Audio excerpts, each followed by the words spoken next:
अब हम अगला प्रसंग सुने। हरवंश महाप्रभु के कृपा पात्र तो अनेक हैं, पर कुछों को हम आज स्पर्श कर रहे हैं। दूसरी आपने कृपा की श्री नाहरमल जी के ऊपर। नाहरमल नाम के ये दूसरे शिष्य हुए, दूसरे भक्त हुए श्री हरवंश महाप्रभु के। महाराज जी श्री हितरवंश महाप्रभु देवबंद में 32 वर्ष तक रुके। 31-32 वर्ष की आयु तक महाराज जी वहीं विराजे। तो वहां पर भी आपकी सेवा और आपके भाव से प्रभावित होकर के कई आपके मित्र भी आपके शिष्य बन गए और कई देवबंद में रहने वाले भी आपके अनुचर हुए। उन्हीं देवबंद के अनुचरों में एक आपके शिष्य हुए श्री नाहरमल जी। अब आप तो वापस वृंदावन चले आए, लेकिन वहां जिनको छोड़ करके आए उनकी स्थिति अब बिगड़ने लगी। उन्हीं में से एक नाहरमल जी। नाहरमल जी को इतना विरह हो गया, इतना विरह हुआ महाराज कि अब वे रुक ही नहीं पा रहे थे। उन्होंने तो अपने परिवार से कहा, भैया अब आप सब लोग सब संभालो, पूरा घरबार आदि सब कुछ व्यवस्थित करो, हमसे नहीं रहा जा रहा, हम तो अपने गुरुदेव के पास वृंदावन जा रहे हैं। और नाहरमल जी अपना संपूर्ण परिवार छोड़ करके देवबंद से वृंदावन आ गए। जैसे ही आप वृंदावन आए, वृंदावन में थोड़ी थोड़ी भीड़ होने लग गई थी। कितने लोगों की? 30-40 लोगों की। आज कितनी होती है? राधा वल्लभ जी दिखे ही नहीं रहे, इतनी भीड़ है गई है। और कहाँ 30-40 लोगों की, ज्यादा से ज्यादा 50 लोग हो जाते होंगे, इतनी भीड़ होती थी। हम भी छोटे थे ना महाराज जी, तब उस समय पर भी वृंदावन में रात्रि 6 बजे के बाद में लोग नहीं निकलते थे। अब तो वृंदावन जयपुर से भी ज्यादा हाईटेक हो गया। रात भर दुकानें खुली रहती हैं, रात भर लोग घूमते रहते हैं, सोते ही नहीं वृंदावन में। तो नाहरमल जी सबसे पहले मदन टेर गए और मदन टेर में जाकर के श्री राधा वल्लभ लाल जी का दर्शन किया। राधा वल्लभ लाल जी का दर्शन हुआ। राधा वल्लभ लाल जी का दर्शन करके उन्होंने सबसे पूछा, भैया हमारे महाप्रभु जी कहाँ हैं? श्री हितरवंश महाप्रभु कहाँ हैं?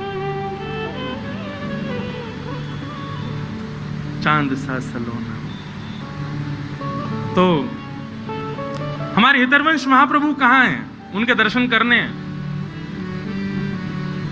सेवकों ने कहा, बोले वो तो सेवा में हैं, किशोरी जी की, श्री जी की सेवा में गए हुए हैं।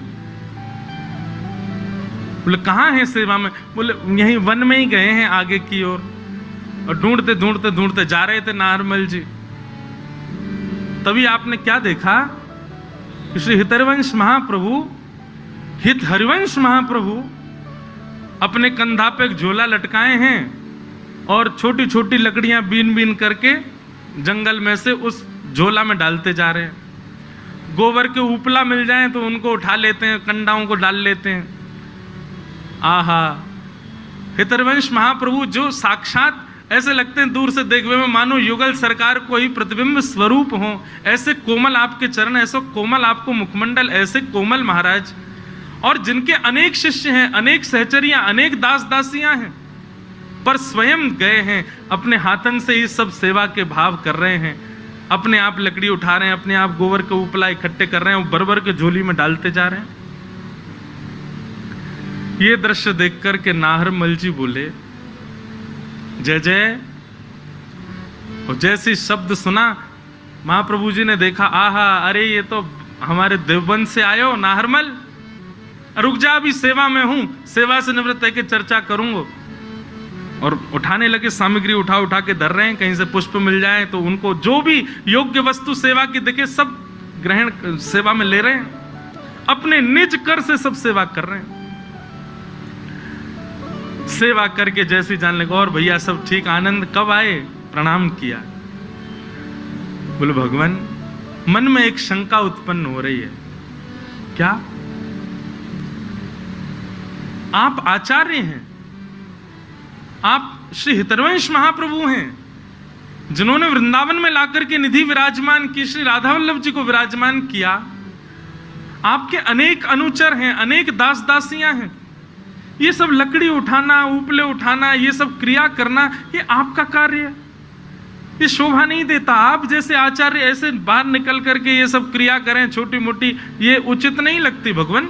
आप दास दासियों को आज्ञा, और नहीं तो सुनिए, अब मैं आ गया हूं वृंदावन, अब मुझे आज्ञा करिए, मैं 2-4 भक्तों की टोली, मैं ये क्रिया किया करूंगा, ये लकड़ी उठाना, ये सब आपको शोभा नहीं देता। उसकी ये बात सुनकर के महाप्रभु जी क्रोध में भर गए, और क्रोध में भर के बोले, श्री जी की सेवा को तू उचित और अनुचित मानता है? मतलब जो निज सेवा करता है, जो श्रृंगार करता है, जो आरती करता है, जो भोग धराता है, वही श्रेष्ठ है। श्री जी की सेवा में आने वाले पुष्प, जिनको श्री जी 24 घंटा गले में धारण करके रखती हैं, श्री जी के अंग पर विराजमान होने वाले वस्त्र, जिनको श्री जी रात्रि में भी शयन के समय पहन के रखते हैं, उनका निर्माण करने वाले भक्त, उनकी सेवा कुछ नहीं।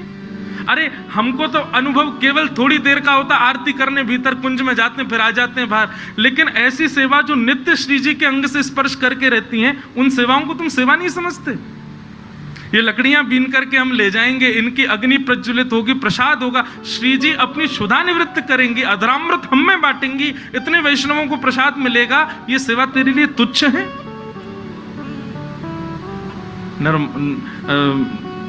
नाहरमल तो परेशान हो गया, नहीं नहीं भगवान, मुझे लगा आपकी योग्यता के अनुकूल नहीं है, और नाराज होगा। बोले कैसे कह सकता है? श्री जी की सेवा सेवा होती है, बड़ी छोटी नहीं होती, चाहे जैसी मिले। और सुन, तेने श्री जी की सेवा में ये दोष बुद्धि रखी है, अपना मुख मत दिखाना मुझको, और कहीं तू अगर मुझे दिख गया, तेरे हृदय की भक्ति नष्ट हो जाएगी, दूर हो जाओ मेरे से, आना ही नहीं मेरे सामने। और महाप्रभु जी थोड़े नाराज होकर के वहां से चले गए। बंधु, मुझसे तो बहुत बड़ा अपराध हो गया, ये तो बहुत बड़ी पीड़ा का विषय हो गया, अब मैं कहां जाऊं, क्या करूं? इससे अच्छा तो मैं प्राण क्यों ना त्याग दूं, महाप्रभु जी ने मेरा त्याग कर दिया। बेचारे नारमल तो अपना पूरा परिवार छोड़ करके आए थे, सब छोड़ के आए थे उनकी शरण में रहने के लिए, परंतु एक सूक्ष्म अपराध बन गया जिसके कारण महाप्रभु जी ने त्याग कर दिया।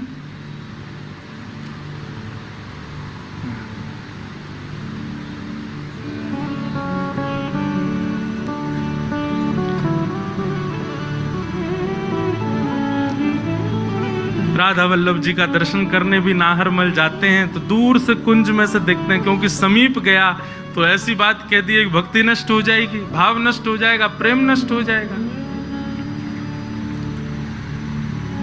ठाकुर जी रूठ जाएं एक बार को तो भी चल जाएगा, आचार्य ही रूठ गए हैं, अब कैसे काम चले? ऐसी व्याकुलता, ऐसी घबराहट रहती है नारमल को, कहां जाऊं, क्या करूं, कौन सुनेगा मेरी बात?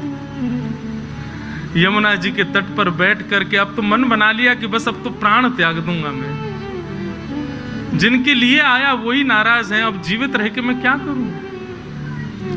वहीं बैठे बैठे अपने मनी मन में बस स्वयं को कोसने लगे।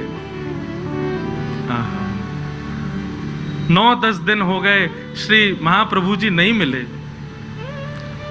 ऐसी व्याकुलता, ऐसी उत्कंठा हृदय में ज्वाला की तरह धधकने लगी नाहरमल के। बंधुओं, आचार्य तो कठोर हो गए, परंतु आचार्य जिनको नित्य स्पर्श करते हैं, ऐसी हमारी श्री जी थोड़ी कठोर हैं। हेतरवंश महाप्रभु एक दिन रात्रि में सो रहे थे, स्वप्न में किशोरी जी प्रकट हो गए और प्रकट होकर के बोली, जय जय महाप्रभु जी। बोले हाँ श्री जी, आज्ञा करो, क्या बात है, आप ऐसी उदास क्यों, कोई श्रम भयो, आज्ञा करो। बोले श्रम तो बहुत ज्यादा हैरो है। बोले कैसे श्रम हैरो है? बोले बेचारो नाहरमल अपने बालकन को छोड़ के, अपने घरवारेन को छोड़ करके, अपनो गांव छोड़ करके वृंदावन आयो, आपकी शरण ग्रहण करवे के काजे आयो, और वहां से नेक सो अपराध बन गए हो, और वह अपराध के का, और वो भी अपराध कहाँ हो, वो तो आपके काजे विचार कर रहे हो कि आप वन में जाओ, आपको कष्ट हो, या हमारे कोई दास दासी को लगाए दूं, लेकिन आपने वह बेचारे को ऐसा त्याग दियो है रो रहे हो है, बिलक रहे हो है, मैं सही बचाऊं, मुझको रात भर नींद नहीं आवे, मुझको रात भर वाको रुदन सुनाई देवे, रात भर वाको भाव, रात भर वाकी पीड़ा मुझको पीड़ित करे। महाप्रभु जी बोले, श्री जी देखो आपको ने कठोर होना पड़ेगा, ऐसे आपकी सेवा में कोई दोष बुद्धि रखेगो, वाको हम कैसे सहज में क्षमा कर सके। श्री जी बोली, मुंह में एक ही दोष है, कहा मुंह पे क्रोध करनो नहीं आवे, मुंह पे रूठनो नहीं आवे। यही मारे मान लीला में भी मैं मान करूं और लालन नेक सी लीला कर मैं सोई रीझ जाऊं, क्योंकि मुंह पे मान करनो आवे ही ना है, मुंह पे रूठनो आवे ही ना है, मुंह पे ज्यादा क्रोध करनो आवे ही ना है, लड़नो झगड़नो ये मेरो स्वभाव नहीं है। याकू आप मेरो दोष मान सको आचार्य चरण, पर मुंह पे ये सहन नहीं है रहे हो है, वह नाहर मल को कष्ट मुंह को बहुत लग रहे हो है।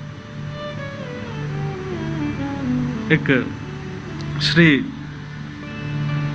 हित ध्रुव दास जी का एक बड़ा प्रसिद्ध पद है।